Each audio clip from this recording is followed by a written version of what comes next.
যারা শুনছেন সবার প্রতি আন্তরিক কৃতজ্ঞতা। বাংলাদেশ নিউজিল্যান্ড দ্বিতীয় টি-20 এবং দ্বিতীয় টি-20 আগামীকাল মাঠে গড়াবে 2টার সময়। এর আগের ম্যাচটাও ঠিক একই সময় গড়িয়েছিল। সবচেয়ে বড় প্রশ্ন, নেক্সট ম্যাচ হবে কি না। দ্বিতীয় বড় প্রশ্ন, পরের ম্যাচে বাংলাদেশের উইনিং কম্বিনেশনে কোনো পরিবর্তন আসবে কিনা। হওয়া না হওয়ার যে আলোচনাটা, যে বাংলাদেশ নিউজিল্যান্ড সেকেন্ড টি-20 চট্টগ্রামের সাগরিকা স্টেডিয়ামে হবে কিনা, এই প্রশ্ন হবার কারণ বা এই প্রশ্ন আসার সবচেয়ে বড় কারণ হচ্ছে আজকে সারাদিন বৃষ্টি হয়েছে, এখন কিছুটা কমেছে এবং জলাবদ্ধতা তৈরি হয়েছে চট্টগ্রামে।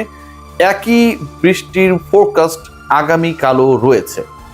আজকে 80% বৃষ্টির সম্ভাবনা ছিল এবং সেই ফোরকাস্ট শেষ পর্যন্ত আলোর মুখ দেখার কারণে মোটামুটি দিনের একটা বড় সময় বৃষ্টি হয়েছে। এখন যেহেতু বাংলাদেশ নিউজিল্যান্ডের দ্বিতীয় ম্যাচটা একই সময়ে, অর্থাৎ গত ম্যাচের সময় এবং ডে লাইটেই অনুষ্ঠিত হবে, সেখানটায় বৃষ্টির প্রভাব কতটা পড়তে পারে। আপনাদের জন্য একটা সুখবর দিতে চাই যে আগামীকাল বৃষ্টির সম্ভাবনা রয়েছে, ফোরকাস্টে সেটা রয়েছে, কিন্তু সেই বৃষ্টি হবার যে সম্ভাবনা সেটা হচ্ছে ম্যাচের শেষ সময়টায়, মানে সন্ধ্যার পরের সময়টায় বৃষ্টির একটা বড় সম্ভাবনা রয়েছে। যেহেতু সন্ধ্যার দিকের সময়টায় বৃষ্টির সম্ভাবনা রয়েছে এবং ডে লাইটে যেহেতু খেলা হবে, ওই সময়টায় ফোরকাস্টে বৃষ্টির চান্সেস কম বলা হচ্ছে। বাংলাদেশ নিউজিল্যান্ড সেকেন্ড ম্যাচটা হচ্ছে। দ্বিতীয় গুরুত্বপূর্ণ প্রশ্নের কথা বলেছিলাম, যেটা হচ্ছে মূল আলোচনা হবার কথা, যে বাংলাদেশের 11টা কেমন হবে। উইনিং কম্বিনেশন ভাঙবে নাকি বাংলাদেশের 11-এ সেই 11 জন ক্রিকেটারই খেলবেন যারা আগের ম্যাচটায় ছিলেন। আমার যতটুকু ধারণা, বাংলাদেশের উইনিং কম্বিনেশন ভাঙার chance is very high. Bangladesh দলের যদি আপনি টপ 6 দেখেন, তাহলে টপ 6-এ পরিবর্তনের জায়গাটা আসলে কোথায়।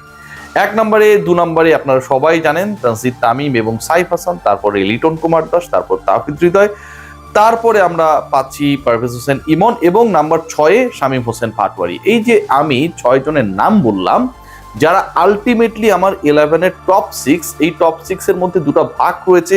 টপ 3 ফেল করেছে লাস্ট ম্যাচে এবং এরপরে যেই 3 জন ব্যাট করেছে লেটার অন, তারা আবার ক্লিক করেছে, ম্যাচ জিতিয়েছে। সো যেহেতু একটা 50-50 সিচুয়েশন রয়েছে, টপে কি কোনো পরিবর্তন আসবে কিনা, স্পেশালি ইন টপ 3-তে কোনো পরিবর্তন আসছে না। শেষের 3 জন যথারীতি তাদের অবস্থান বা তাদের ব্যাটিং অর্ডারই ব্যাট করবেন।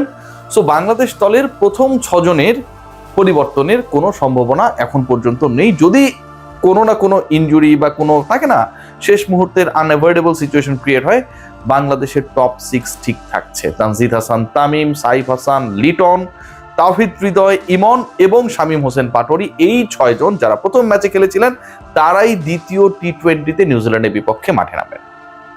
পরের 5 নিয়ে আলোচনা রয়েছে এবং পরের 5-এর এই আলোচনায় বেসিক্যালি আলোচনাটা হচ্ছে 3 জন পেসারকে নিয়ে। স্পিন ডিপার্টমেন্টে যারা ছিলেন, শাক মেহেদি এবং রিশাদ হোসেন, খেয়াল করে দেখবেন রিশাদ 4 ওভার 32 রান দিয়ে 2 উইকেট পেয়েছেন। 8 ছিল ইকোনমিক্যাল বলতেই পারি, টি-20-তে 8 ইকোনমি, খুব স্মার্ট আমার কাছে মনে হয়। শাক মেহেদি 1টা উইকেট পেয়েছেন, 4 ওভার বল করেছেন, 1 রান কম দিয়েছেন রিশাদের থেকে, 31 রান। ইন্টারেস্টিং পার্ট কোথায়, সেটা হচ্ছে যেই 3 জন পেস বোলার বল করেছেন এবং 12 ওভার বল করেছেন, যেই 3 জন পেস বোলার, সেখানটায় শরীফুল, তানজিদ সাকিব এবং রিপন মন্ডল।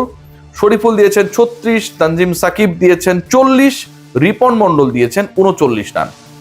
রিপন মন্ডল এবং তানজিম সাকিব 8 ওভারেই দিয়েছেন 79 রান। এটার সাথে যদি আপনি আরো 36 অ্যাড করেন, তাহলে 12 ওভারে এই 3 জন বোলার দিয়েছেন 115 রান।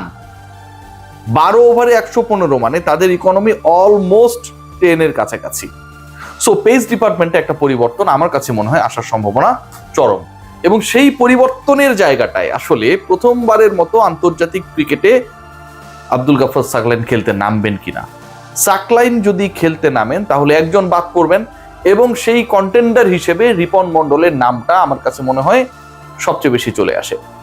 আবার সাকলাইনকে না খেলিয়ে এই যে হিসাবটা দিলাম, যে 12 ওভারে 115 রান খরচ করেছেন লাস্ট ম্যাচে বাংলাদেশ দলের 3 জন পেসার, এবং স্পিনাররা 8 ওভার বল করে দিয়েছেন মাত্র 63 রান। অনেক ইকোনমিক্যাল ছিলেন রিশাদ এবং শাক মেহেদি।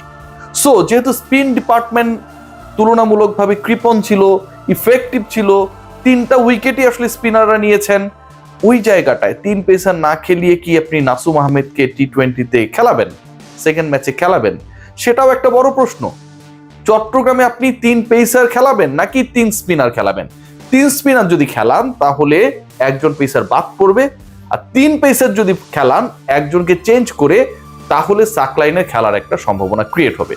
সো ডিসকাশনটা আমার কাছে মনে হয় যে মানে খুবই ভ্যালিড, কারণ গত ম্যাচে বাংলাদেশ দলের বোলিং ডিপার্টমেন্টে আলটিমেটলি ভুগেছে হচ্ছে টপ 3 পেস বোলার্স, এবং তারা রান কনসিড করেছে, একই সাথে উইকেট নেয়ার ক্ষেত্রেও তারা যে খুব বেশি সফল ছিল সেটাও কিন্তু না।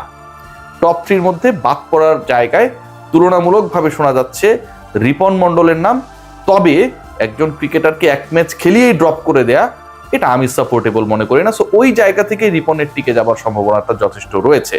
রিপন যদি টিকে যান তাহলে খেলবেন কে, বাদ পড়বেন কে, কে ইনক্লুডেড হবেন, সেই প্রশ্নের উত্তর খুঁজতে গেলে সাকলাইন একটা বড় চয়েস। কারণ সারপ্রাইজ প্যাকেজ হিসেবে যখন আপনি কোনো ক্রিকেটারকে নামিয়ে দেবেন তার সম্পর্কে প্রপার স্টাডি ছাড়া প্রতিপক্ষ কিছুটা হলেও ভরকে যেতে পারে, এবং যেহেতু সিরিজ ডিসাইডার হবে আগামীকালই যদি বাংলাদেশ জিতে যায়, সেক্ষেত্রে বাংলাদেশ হয়তো একটা অ্যাস্টনিশিং কিছু করার চেষ্টা করবে। What about Mohammad Saifuddin? এখন পর্যন্ত খুব বেশি ডিসকাশনে নেই, এবং সাইফুদ্দিনের পরের ম্যাচটা খেলার সম্ভাবনাও নেই বললেই চলে। সবাই ভালো থাকবেন, টেক গ্রেট কেয়ার। অ্যাটমসফিয়ার এখন পর্যন্ত যা মনে হচ্ছে বেশ better than the previous time of the day, এবং আগামীকাল ম্যাচ মাঠে করাবে এটা নিয়েও কোনো ডাউট নেই।